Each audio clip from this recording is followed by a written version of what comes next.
following presentation is for educational purposes only. All of the symbols, trading ideas, and live trading are for demonstrational purposes and are not recommendations or trading advice. Past performance may not be indicative of future results. All of the information and opinions expressed by third-party guests are their own and are not necessarily those of NinjaTrader LLC. Trading futures involve substantial risk and may not be suitable for everyone, and trading futures can result in losses greater than the initial required margin. Traders should only trade futures with risk capital. Risk capital is money that you can afford to lose without jeopardizing your financial security or current lifestyle. You can find additional disclosure information on the NinjaTrader website.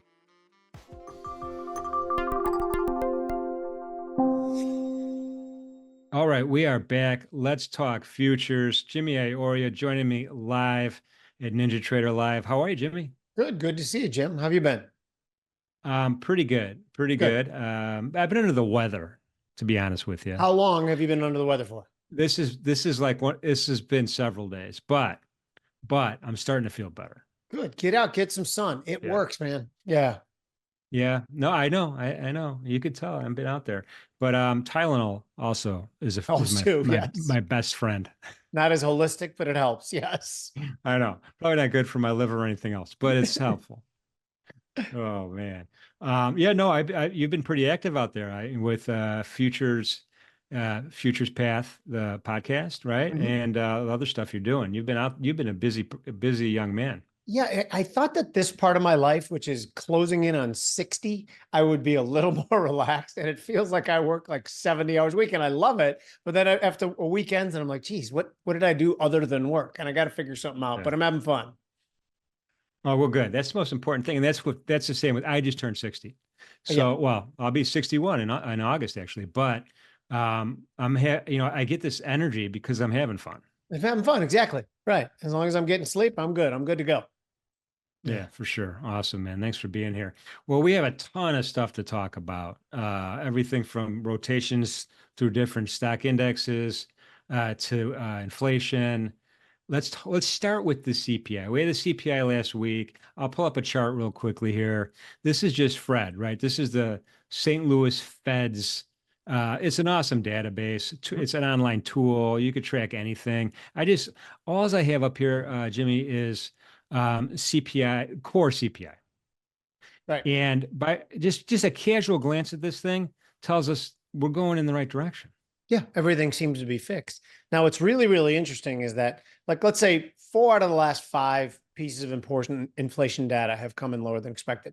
Now, all of those, I thought everybody was celebrating them, but I thought they were celebrating the wrong thing. I thought realistically that we were slipping into a recession. That's one of the reasons that inflation was coming off, and we hadn't seen any hard economic data that wasn't inflation related to counter that. Now, all of a sudden, I have to say I'm confused because the retail sales numbers came out and it beat pretty well, and it revised the last ones up, which a lot of what I was hanging my hat on was that the retail sales were falling apart. Then today, housing starts, things like that come in way better than expected. So now I'm confused, quite honestly. But again, I'm not losing money because the entire time I had said, and I hope you can back me up on this, that I am long stocks. I do expect a sharp pullback, but VIX, they were giving away options, and I'm hedged for that, but I'm still a bull. And I think at the end of the day, if we weaken the dollar up, the stocks will do well. I do worry that oftentimes the stock market has a sharp correction.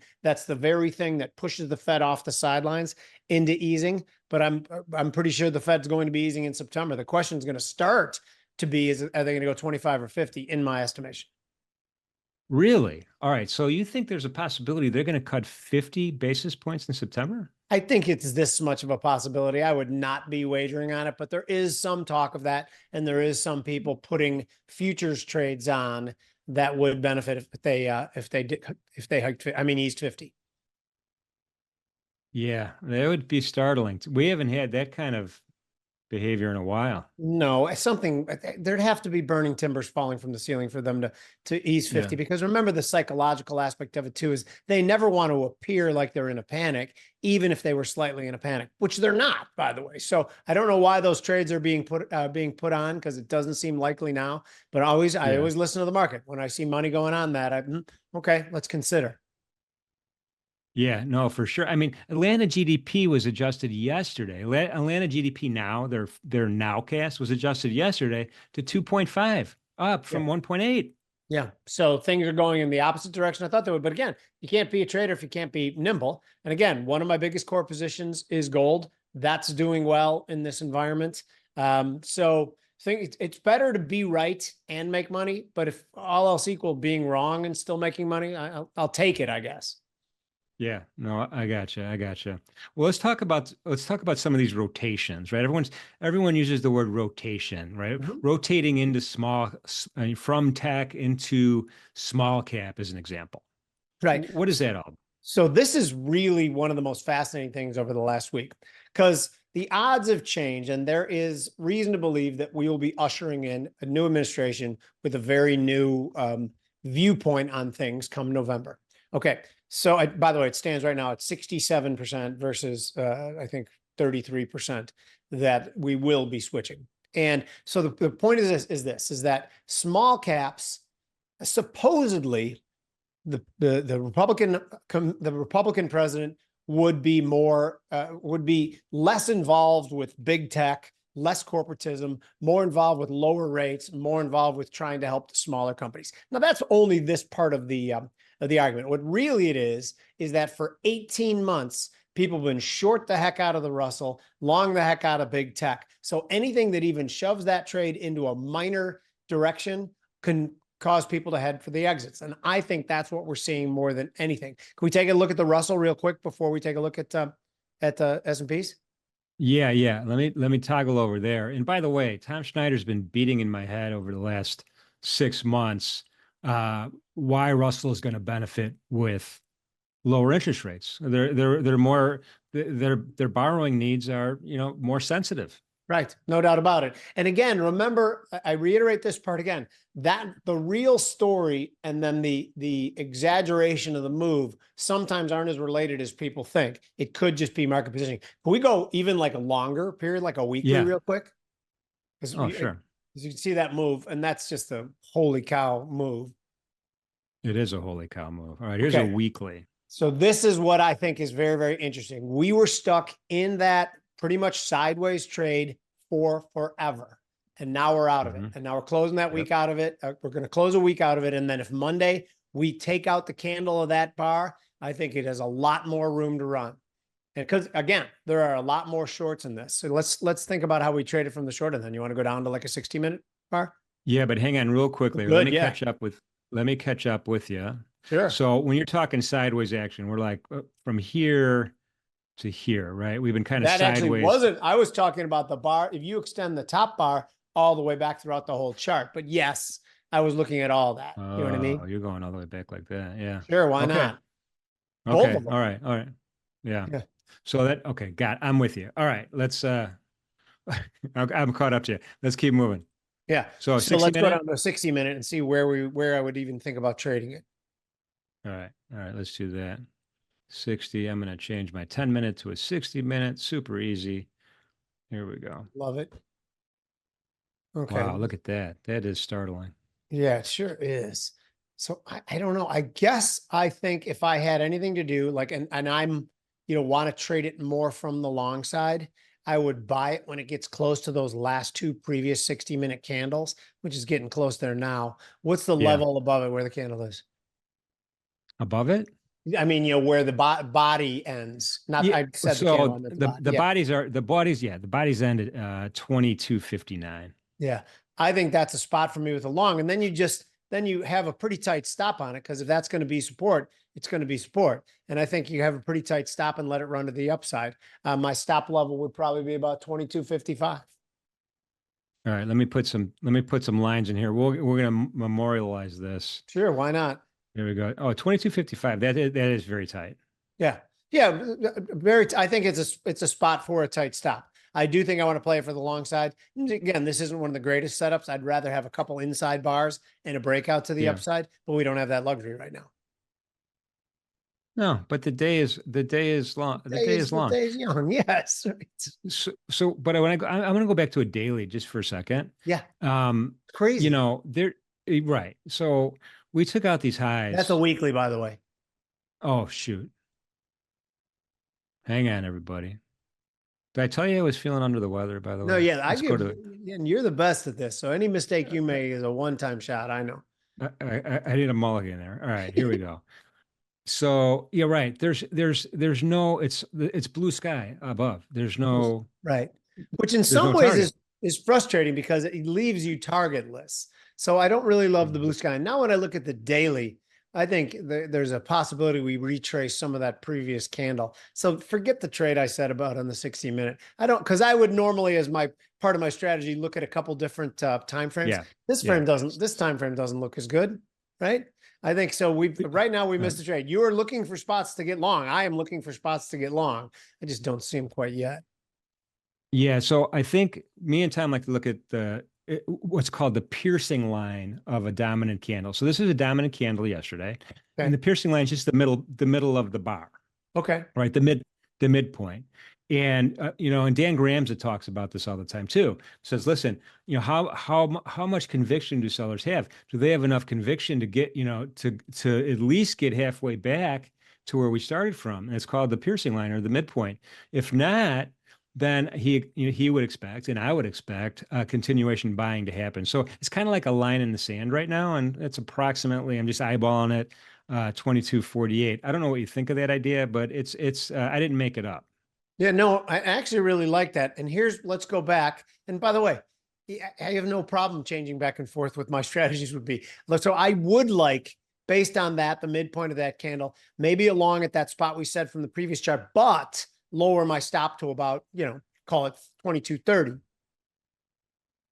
So let's go 48.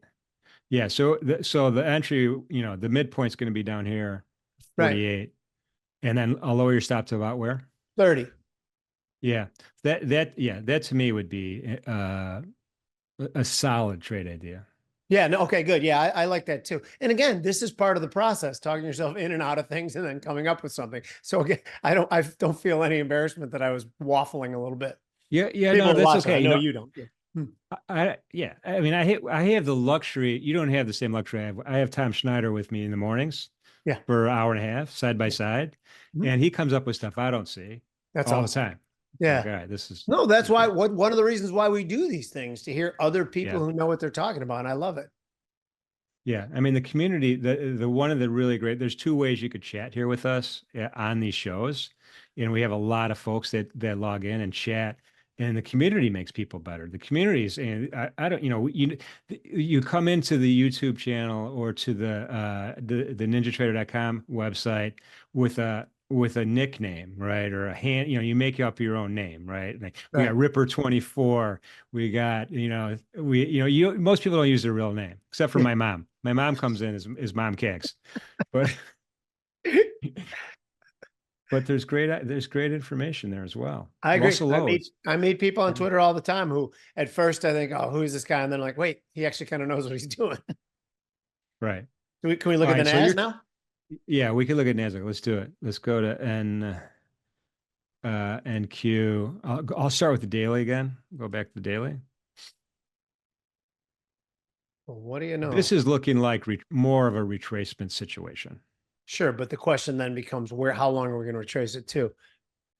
Just to 1980? Is that what's put below there? Where that series is low oh, good. Yeah, let me ask you this though. Do you feel like because this is options expiration, that we've seen this song before? We've heard this song before. Here's In other words, I've moved away from really concentrating much on options expiration, just because there's so much open interest on so many different strikes other than the quarterlies as well. So the effect, in my opinion, is muted a little bit because everybody's not just in their one option for options. Sorry, that was redundant, but yeah. So I don't think it's as big a deal. But you could be right. I mean, it deserves some thought. I just am not thinking along those lines.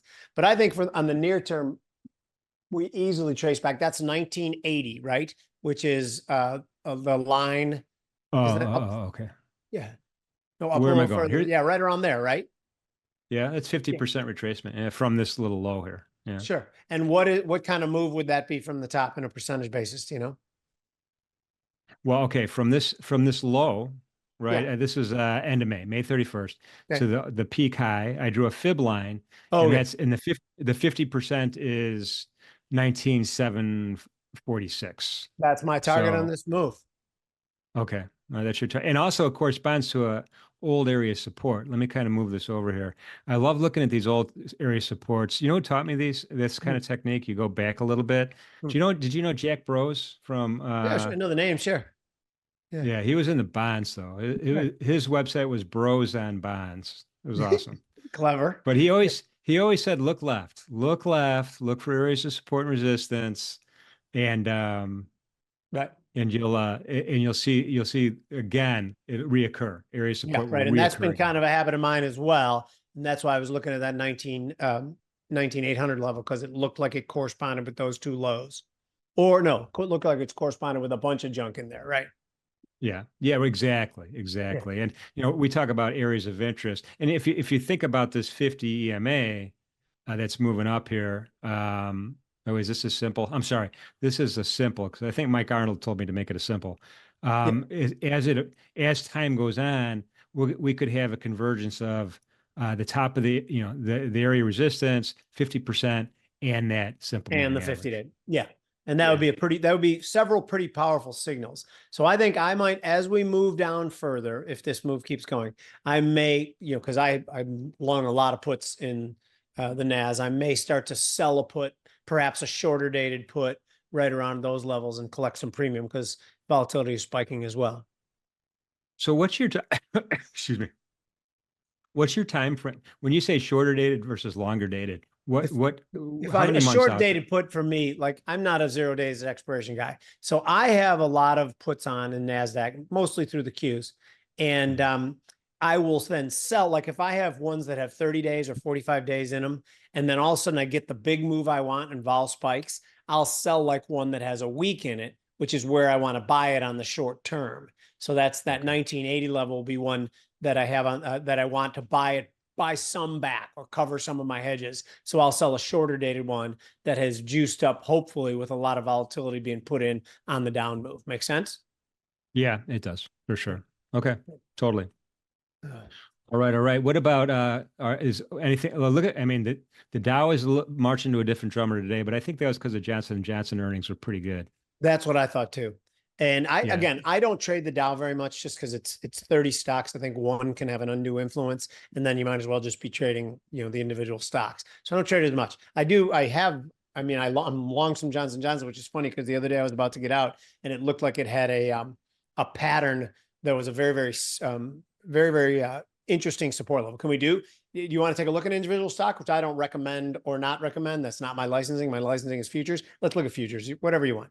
I'm all over Well, the board. I have the Dow stock up here. Let's There's see if I have J&J's any. up about a third of the way. This Bingo. one right here. Yep. There we go. Let me try to sync let me try what I'm going to do. I got to manipulate my picture here. There we go. Yeah. So Here's a daily. I looked at Yeah. it 3 days ago and I said to myself, okay, that level below that 145 level has held like a champ. I'm not getting out of it until it trades, well below that, like, Yeah. call it 139. So even though I wasn't loving the stock, so I kept it because of the technical. And again, it's not a trade; it's a long-term thing. And then the earnings reward me. Yeah. Yeah, Yeah. no, for sure. There we go. There's that pop. Yeah. All right, let's go back to rotation, Jimmy. Let's talk about metals though. Is there any I love rotations going on in metals? Heck yeah. So here's what's really, really interesting. And I think this is the most fascinating trade of the last couple of days. When you look at gold versus silver and gold versus copper, and gold's going through the roof, and those other two are facing headwinds. And I think that is the market saying to themselves, okay, if there's going to be a great change in November, what could change? So the previous administration loves the Green New Deal, loves electrification. Well, copper's big in that, silver's big in that. The new administration that may be replacing them has a little bit of a reputation of keeping rates too low. And I know that the president's not supposed to have undue influence on that, but the market seems to believe he does.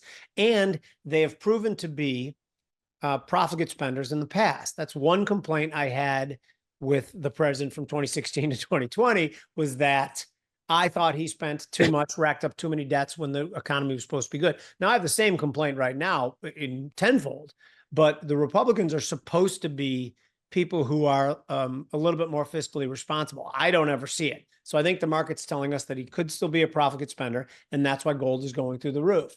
We have copper here right now too. So there was a bad, was it a retail sales number out of China a couple days ago? So copper is taking it on the chin. All right, you go. China's numbers. They had last week their GDP came in at 5.0. Did it really? Do you believe it? Yeah. When I saw that, I just lost. I thought it was a typo. Where they forgot the negative sign. I couldn't believe it. So but yeah, so what's funny though, Jim? If I don't believe Chinese numbers when they come in above expectations, I believe them more when they miss though. Does you understand why I have that logical thread, right? If they want to juice them up, then a miss would have to be a real miss. Yeah, no, I know. It has nothing to do with China itself. Great culture. I'm sure, they're doing the best they can. But when I see numbers that the whole rest of the world no one is close to these numbers, it's like, really? You call it. Right? Exactly. But there is some conspiracy theorists on the U.S. numbers also. I think I'm one of them, I thought. All right, I don't want to put you on the spot, but no, you certainly can. I used to think I was a crazy conspiracy theorist, and then 90% of them came true. Okay, but if you're asking the question, is there tremendous motivation to perhaps fudge the numbers a little bit or calculate in a certain way? Yeah, of course there is. So anytime that there's incentives that are either, depending on how you look at it, misaligned or aligned perfectly, there could easily be some nefarious behavior in calculating our data. I think it's silly to blindly trust. Does that make me sound like a lunatic? No, not at all. But I'm going to take the counter side of this. So, because I've spent a few years, early in my career, I worked for the U.S. government. I worked for the U.S. Environmental Protection Agency. And the way these agencies are set, you have the elected, appointed people way at the top, but you have pretty much middle management are career people, right? And they do all the heavy lift. They do the work, right? The career middle management, they do the work, and they have staff, and they have the databases, the systems, the calculations, and they collect the data, and they do all this stuff. And I know it's not the BLS, but I'm assuming the BLS is the same as any other place. And these folks are they're serious people. They're not messing around, and they don't want to embarrass their life work. They don't want it discarded. So, and there's a whistleblower thing that's in the system also. So it's really hard to kind of fudge numbers. Good. That makes me happy to hear that. So I hope you're right. So yeah. Anyway, I don't know. We look at copper from the shorter term and see if and again, I'm long copper, and most everyone knows. I want to see if there's a trade from the short side if I think it's going down to that level that was of some importance, those previous lows. Yeah. So here's a 60 minute. Again, this is just all pretty negative, right? Yeah, when it tells me I missed the entry point at that point in time. What about a 10-minute? 10 minutes, my favorite. 10-minute looks like we may have found a bottom a little bit. Let's go over to I just want to pull this up here.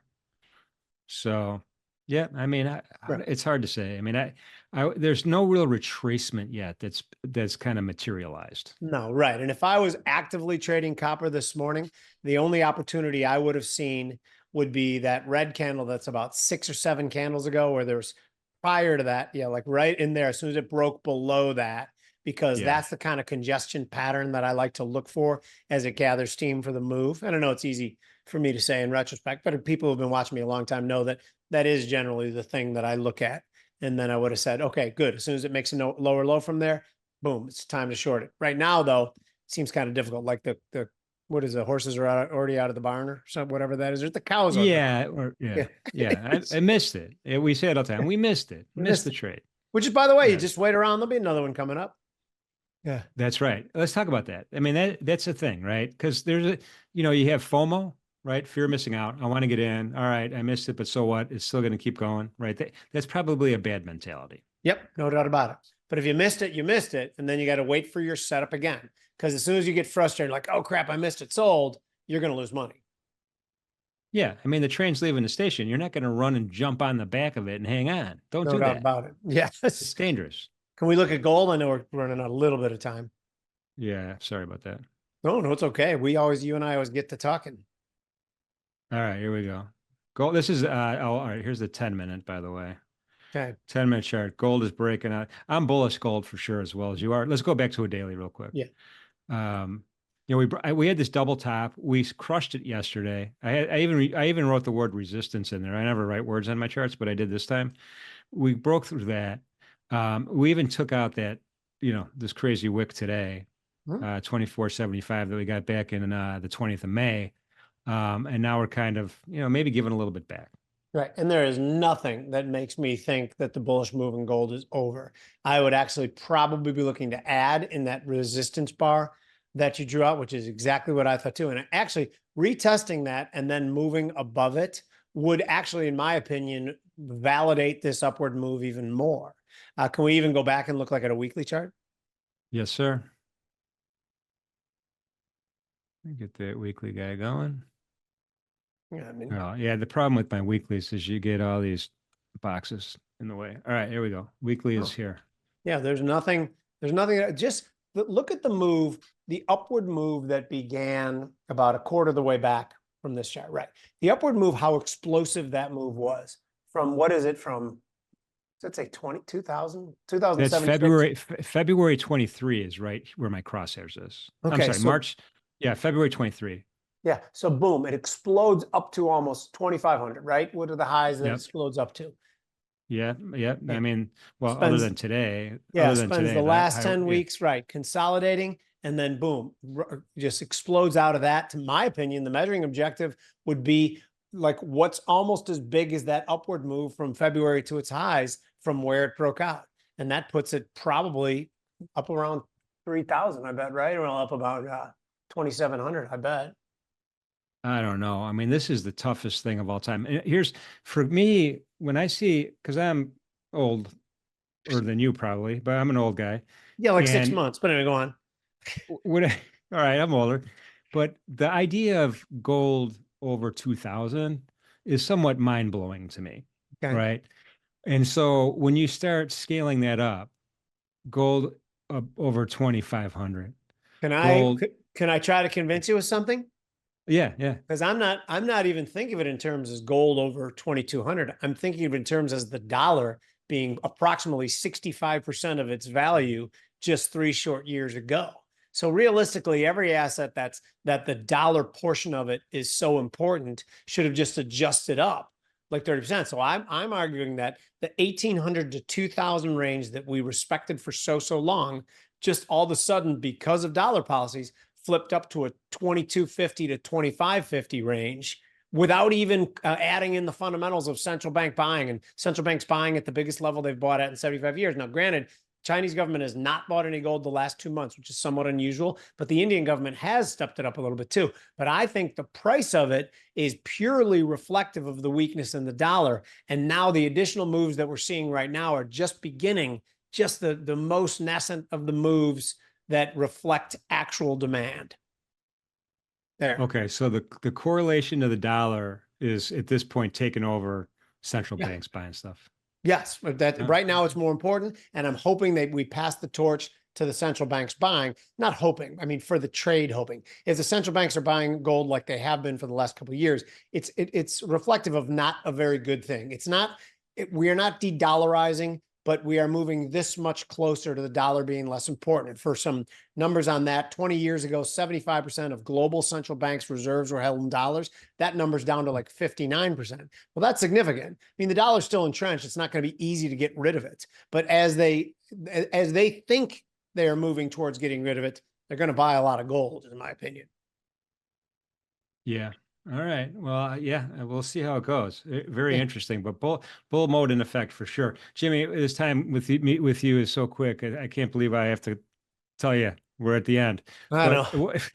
let's talk, what's the best way to find you? I mean, you have some great stuff. I know, you're on Twitter, you're on Futures Path, you're doing stuff for the CME Group. How do people find you? So on Twitter, it's at Jim Uriel. That's JIMIUORIO. And if you, the Futures Edge podcast, which we release on Twitter, Rumble, and YouTube. If you could do us a favor and subscribe to our YouTube channel, the Futures Edge, actually, I think there's no the Futures Edge podcast, because we're trying to branch out of that more. The CME videos I post on Twitter, all the other stuff, Tradiers, the Trader's Edge, I post on Twitter as well. I shouldn't have said that. Sorry about that. No, that's fine. That's fine. We'll delete I post that this out on of the Twitter too. recording. I post NinjaTraders on Twitter. I am Mr. NinjaTrader. No, I know. We appreciate your support. And also, folks, if you want to see a little bit of the unfiltered Jimmy, go to find him on YouTube. Here's the one guarantee I'll make NX. every one of you. I will irritate one of you at least once within the next 2 weeks with something I tweet, and I apologize for that.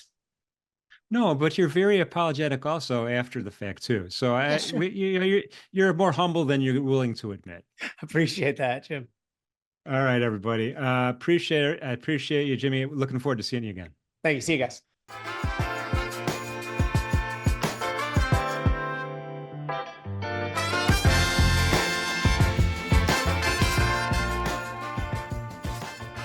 All of the symbols, trading ideas, and live trading are for demonstrational purposes and are not recommendations or trading advice. Past performance may not be indicative of future results. All of the information and opinions expressed by third-party guests are their own and are not necessarily those of NinjaTrader LLC. Trading futures involves substantial risk and may not be suitable for everyone, and trading futures can result in losses greater than the initial required margin. Traders should only trade futures with risk capital. Risk capital is money that you can afford to lose without jeopardizing your financial security or current lifestyle. You can find additional disclosure information on the NinjaTrader website.